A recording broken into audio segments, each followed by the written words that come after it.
Jadi, bagaimana? Sudah ada petunjuk? Tanya Adam pada seseorang melalui telepon. Jawaban dari orang tersebut tampaknya membuat Adam kecewa. Wajahnya terlihat memerah. Saya tidak mau tahu. Cari bajingan itu sampai dapat. Tegas Adam kemudian memutus sambungan telepon. Sudah seminggu kejadian itu berlalu dan sudah seminggu pula dia menyuruh orang untuk mencari tempat persembunyian Dava. Namun belum juga ada titik terang. Berkas yang menumpuk di meja kerjanya tak lagi dia hiraukan. Pikirannya terus pada Aisyah yang sedang mengalami trauma. Juga pada Dava yang belum juga diketahui di mana rimbanya. Bergegas, ia meninggalkan kantor beberapa jam sebelum jam pulang. Dia langsung menuju ke mall, tepatnya ke jewelry untuk mengambil pesanan cincin yang terpaksa dia pesan tanpa meminta pendapat dari Aisyah. Sepasang cincin emas putih dengan ukiran nama Adam dan Aisyah di sisi dalamnya. Adam tersenyum membayangkan manisnya jemari gadis pujaannya itu bila memakainya nanti. Segera ia melajukan kendaraannya menuju ke rumah Aisyah. Jalanan sangat padat hingga membuatnya lama untuk sampai ke rumah calon istrinya itu. Aduh, gumamnya saat lampu kuning berubah menjadi merah. Adam membuka kaca jendela mobilnya, berniat untuk menghilangkan penat dan bosannya. Di sebelah mobilnya terdapat sebuah mobil berwarna abu-abu dengan kaca jendela depan yang juga terbuka. Seorang wanita berbaju merah tampak duduk di sana. Entah mengapa Adam tertarik untuk memperhatikannya. Tidak disangka wanita itu menoleh, mengukir senyum dingin seolah tahu Adam sedang memperhatikannya. Dek, jantung Adam memompa darahnya dengan kecepatan tinggi mengisyaratkan keterkejutan. Wanita itu tidak asing lagi bagi Adam. Dia sosok wanita berbaju merah yang beberapa minggu terakhir ini selalu datang menerornya. Adam terdiam mematung di belakang kemudinya. Matanya terus terbelalak melihat ke arah sosok berbaju merah itu. Lututnya terasa lemas dan lidahnya keluh. Tiba-tiba saja sosok itu turun dari mobil dan menghampiri Adam yang tidak dapat bergerak. Dia menjulurkan kedua tangannya ke arah leher Adam dan mencekiknya. Adam jadi sulit bernapas akibat cekikan itu. Dia berusaha melepas tangan dingin dengan kuku panjang hitam itu. Makin keras ia berusaha, makin kuat pula cekikannya. Tolong! Teriak Adam terbata-bata. Bunyi klakson kendaraan di belakang mobil Adam. Kendaraan di depannya sudah mulai merangkak berjalan karena lampu sudah berubah menjadi hijau. Begitu juga dengan mobil berwarna abu-abu yang membawa sosok berbaju merah itu. Woi! Teriak seseorang dengan emosi sambil melongok keluar dari jendela. Lama ia menekan klakson. Karena merasa tidak direspon, orang itu turun dan menghampiri mobil Adam. Der! Kuat orang itu memukul bagian belakang mobil Adam. Adam terbatu ketika cekikan di lehernya terhenti bersamaan dengan menghilangnya sosok wanita berbaju merah itu. Dia memegang lehernya yang terasa sakit dan pedih karena sepertinya sedikit lecet. Mas buta ya? Bentak seseorang yang datang menghampirinya. Maaf mas, maaf, ucap Adam. Kemudian dengan segera ia melajukan mobilnya meninggalkan orang yang masih dengan makiannya. Entah apa saja yang ia katakan. Adam terus memegangi lehernya yang masih terasa sakit dengan tangan kirinya. Sementara tangan lainnya mengemudikan setir. Sialan, umpatnya. Sesampainya di rumah Aisyah, Adam disambut oleh Bi Iem yang masih merawat dan menemani Aisyah semenjak kejadian itu. Aisyah mana Bi? Tanya Adam begitu menginjakkan kakinya di teras. Masih tidur mas? Jawab Bi Iem. Oh, tolong buatin teh panas ya Bi? Pinta Adam sambil menghempaskan tubuhnya yang terasa letih di sofa ruang tengah rumah Aisyah. Baik mas, jawab Bi Iem kemudian berlalu. Tidak lama kemudian, dia sudah kembali membawa pesanan Adam. Ini mas tehnya. Makasih ya Bi, kata Adam sambil membuka kancing bagian atas kemejanya. Tidak sabar rasanya, dia ingin bertemu dengan gadis pujaannya itu. Dengan agak ragu, Adam melangkahkan kakinya menuju ke kamar Aisyah.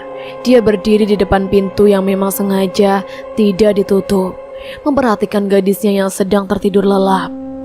Adam tersenyum melihatnya. Wajah natural tanpa bedak dan semacamnya tidak membuat Aisyah menjadi jelek. Malah kecantikannya makin terpancar. Saat Adam sedang sibuk mengagumi kecantikan Aisyah, tiba-tiba gadis itu membuka matanya. "Mas Adam?" panggilnya sambil tersenyum. "Sejak kapan di situ?" ia bertanya sembari bangkit untuk duduk. "Belum lama sayang," jawab Adam. "Sini masuk mas." Aisyah mempersilahkan. Tanpa mengiyakan, Adam segera melangkahkan masuk dan duduk di kursi rias Aisyah yang masih diletakkan di dekat tempat tidurnya. "Gimana sayang, sudah enakan?" tanya Adam. "Sudah mas, kok mas Adam sudah pulang?" Aisyah balik bertanya. "Iya, gak terlalu banyak pekerjaan soalnya," jawab Adam berbohong. "Oh," kata Aisyah sambil tersenyum. Saat mereka saling diam, terlihat Aisyah sering menunduk dan memandang ke arah luar jendela karena merasa risih diperhatikan oleh Adam. "Mas Adam, kenapa sih liatin aku gitu?" kata Aisyah malu-malu. Adam tertawa melihat wajah Aisyah yang bersemu merah. Gadis itu sungguh cantik dengan keadaan seperti apapun. "Ada yang aneh di wajah kamu sayang," jawab Adam. "Ada apa memangnya mas?" Aisyah bertanya sambil meraba-raba wajah putihnya. "Ada magic di sana yang membuat mas tergila-gila," ucap Adam sambil tersenyum.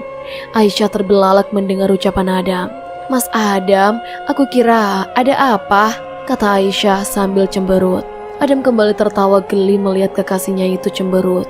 "Tapi memang benar loh sayang, mas tergila-gila," tutur Adam. Kali ini wajahnya tampak serius. Aisyah dan Adam saling diam dan saling pandang. Mulut mereka tidak berkata apa-apa, tapi mungkin hati mereka yang sedang asyik bicara. "Sayang, mas ingin jagain kamu tanpa dibatasi waktu. Mas ingin kita bisa saling melengkapi dalam setiap kekurangan kita," ucap Adam setelah agak lama saling diam. Aisyah tertunduk mendengar perkataan laki-laki di depannya itu. "Sayang, maukah kamu menjalani hidup ini dengan mas?" Adam bertanya dengan mimik wajah yang kian serius. Aisyah menatap dalam wajah Adam, mencoba menelisik lebih jauh keseriusan laki-laki itu. Laki-laki yang masih mau menerima keadaannya yang telah dilecehkan oleh Dava. Adam mengeluarkan sebuah kotak merah dari saku kemejanya dan memberikannya pada Aisyah. "Simpan ini dan beritahu mas kapan kamu siap," kata Adam kemudian. Aisyah menatap kotak merah yang kini berada di tangannya. Kemudian beralih menatap wajah Adam yang seperti menunggu sebuah jawaban. "Aku bersedia mas, kapanpun itu," jawab Aisyah memercikkan kebahagiaan yang sangat di dalam hati Adam.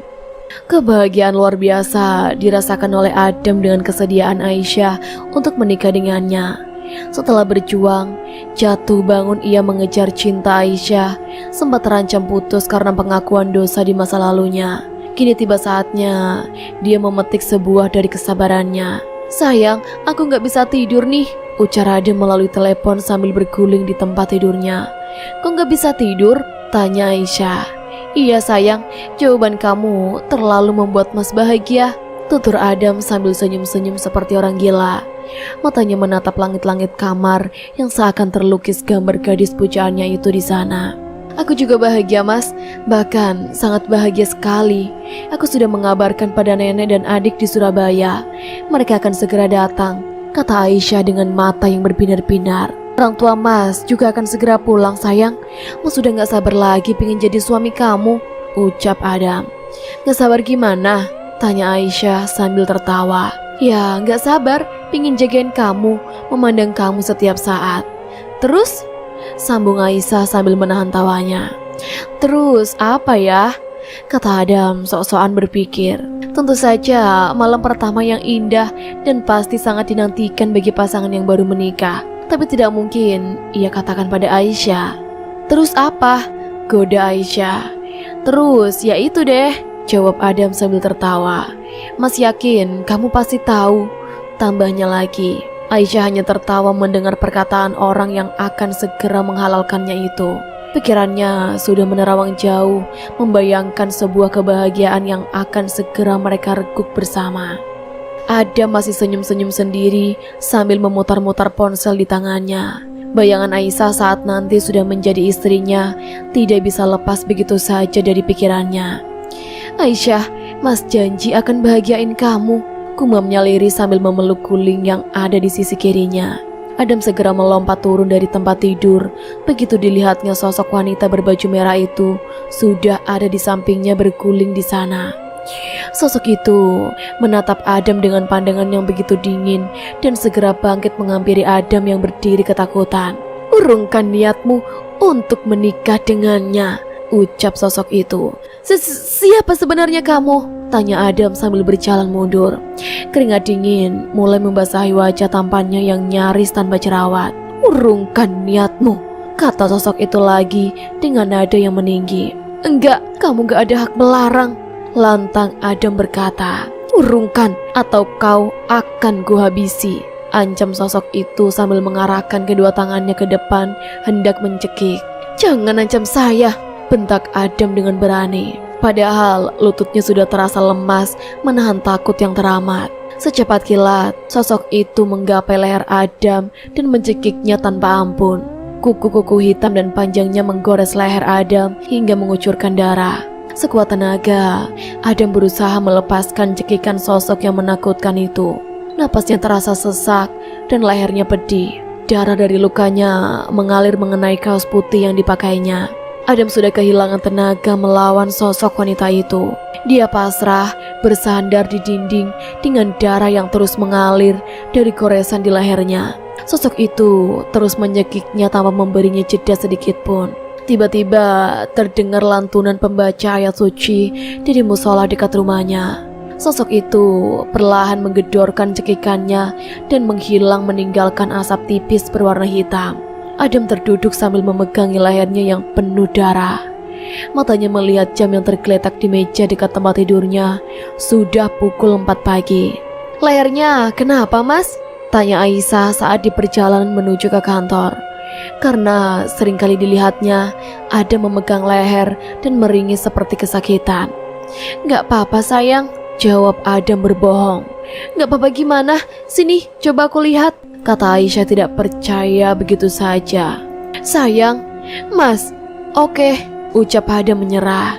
Dia membuka kancing bagian atas kemejanya menggunakan tangan kiri dengan tangan satunya yang masih tetap menyetir. Aisyah meraih kerah baju Adam, ingin melihat ada apa sebenarnya dengan leher calon suaminya itu. "Mas, luka apa ini, Mas?" tanya Aisyah, kaget begitu melihatnya. Itu waktu tidur, gak sadar Mas garuk," jawab Adam gugup. "Bohong," kata Aisyah. "Benar sayang, Mas gak bohong." Adam berkilah. "Sepanjang apa kuku Mas?" ujar Aisyah sambil meraih jemari Adam yang masih menggaruk keningnya yang tidak gatal. Adam tidak lagi dapat berbohong. Terlihat di sana, kukunya yang pendek tidak mungkin bisa membuat cakaran seperti pada lehernya itu. "Jadi, itu kena apa Mas?" kembali Aisyah bertanya. "Sayang, bukan apa-apa." "Oh ya, kapan nenek sama adik kamu datang?" tanya Adam berusaha mengalihkan pembicaraan. "Mas, pelan-pelan ya Mas," kata Aisyah sambil menahan napas. Dia tampak menggigit bibir bawahnya, wajahnya terlihat tegang. Adam menatap gadis pujaannya itu dengan mata tak berkedip. Belum pernah wajahnya sedekat itu dengan wajah Aisyah. Tersungging senyum di bibirnya melihat Aisyah melakukannya. "Pelan-pelan sayang," ucap Adam. Wajahnya berkeringat. "Iya Mas," jawab Aisyah masih dengan wajah tegangnya. "Au!" Aisyah menggigit-gigit bibirnya. Sebenarnya dia juga takut. "Aduh sayang, pelan sayang," rengek Adam. "Ini udah pelan Mas," kata Aisyah. Aduh, kembali Adam berteriak tertahan. "Sudah Mas, sekarang tinggal dikasih obat luka aja," ucap Aisyah sembari membuka tutup botol obat luka yang dia ambil dari kotak P3K yang ada di lemari ruang kerja Adam. Dengan takut-takut, Aisyah mengoleskannya pada leher Adam. "Aduh, sayang, pedih sayang," kata Adam sambil meringis.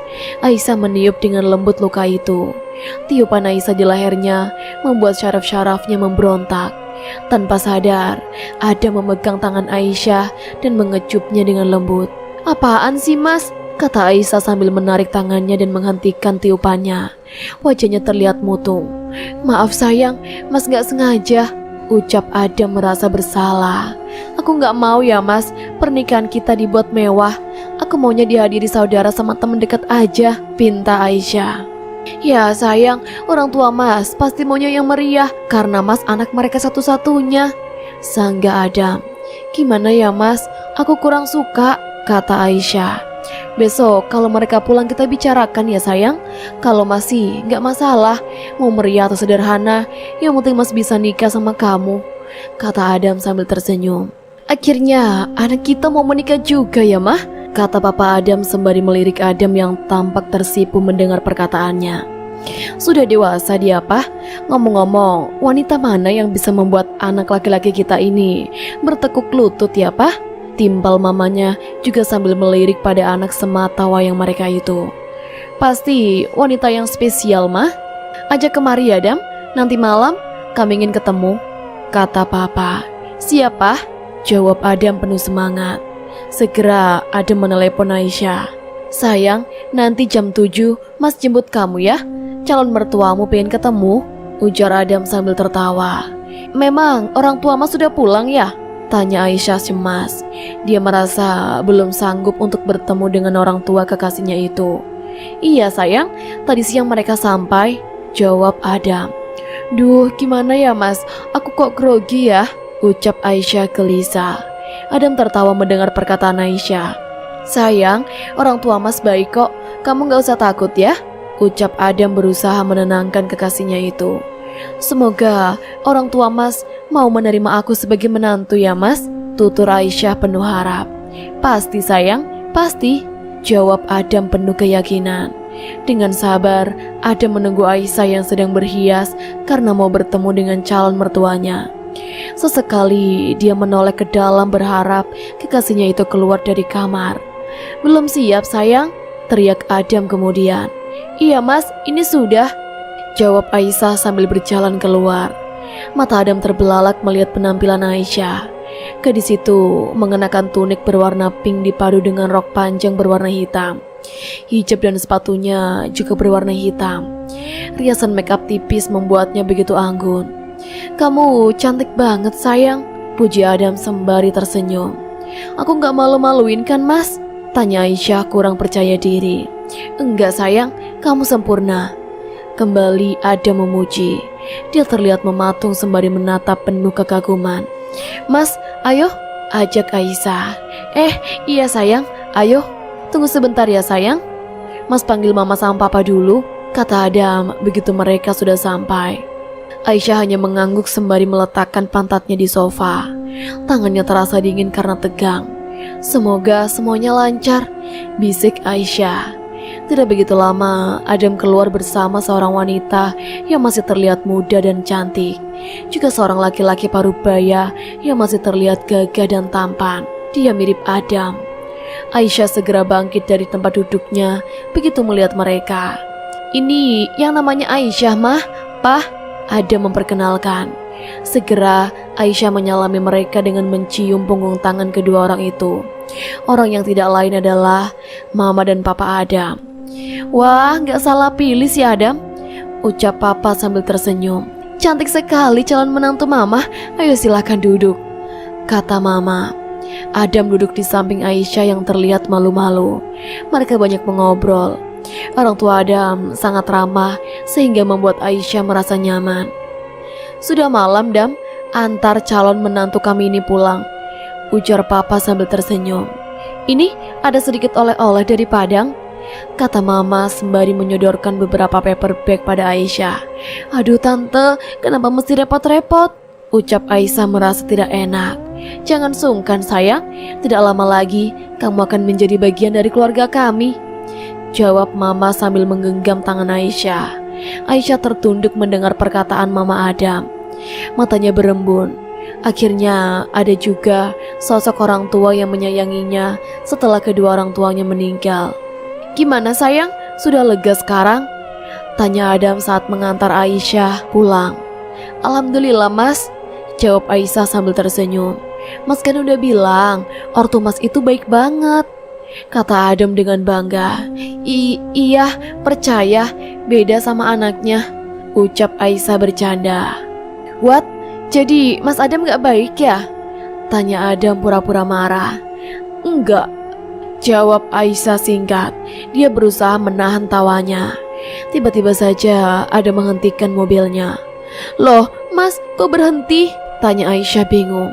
Katanya Mas nggak baik. Ya udah, Mas anterin sampai sini aja. Jawab Adam sambil melengos. Iya, ampun Mas. Mas Adam, baik banget kok. Sumpah, ucap Aisyah dengan mimik wajah memelas. Nggak bohong, bener. Jawab Aisyah sembari menunjukkan jari telunjuk dan tengahnya. Oke, kata Adam. Kembali ia melajukan mobilnya. Aisyah menahan tawanya. Tanpa sepengetahuan Adam, gadis itu menjulurkan lidahnya. Awas ya, ancam Adam yang ternyata mengetahuinya. Enggak Mas, enggak, ampun. Aisyah membuka paper bag yang diberikan Mama Adam kepadanya. Mukena, ucap Aisyah. Sebuah mukena berwarna putih dengan bordiran yang begitu cantik dan mewah. Pasti harganya pun tidak murah. 2 buah hijab segi 4 berwarna biru dan pink. Juga beberapa macam makanan ringan khas Padang. Aisyah tersenyum bahagia. Sekarang sudah ada orang tua yang akan menyayanginya seperti dulu, waktu kedua orang tuanya masih ada. Jangan, teriak Adam membangunkan seisi rumah. Adam, panggil mamanya sembari menggoyang-goyangkan bahu kekar anak laki-lakinya itu. Adam segera terbangun dari tidurnya. Dia mimpi buruk. Diusapnya wajah penuh peluhnya. Napasnya terlihat turun naik. Mimpi buruk kamu? Tanya mamanya kemudian. Mimpi apa kamu, Dam? Papa Adam ikut bertanya. Kemudian Adam menceritakan semua kejadian-kejadian yang dialaminya selama ini. Tampak kedua orang tuanya mendengarkan dengan seksama. Kamu harus berobat, itu sudah gak wajar. Kamu punya musuh? Papa bertanya. Mantan Aisyah, Pak, jawab Adam. Papa Adam terlihat manggut-manggut sambil berpikir.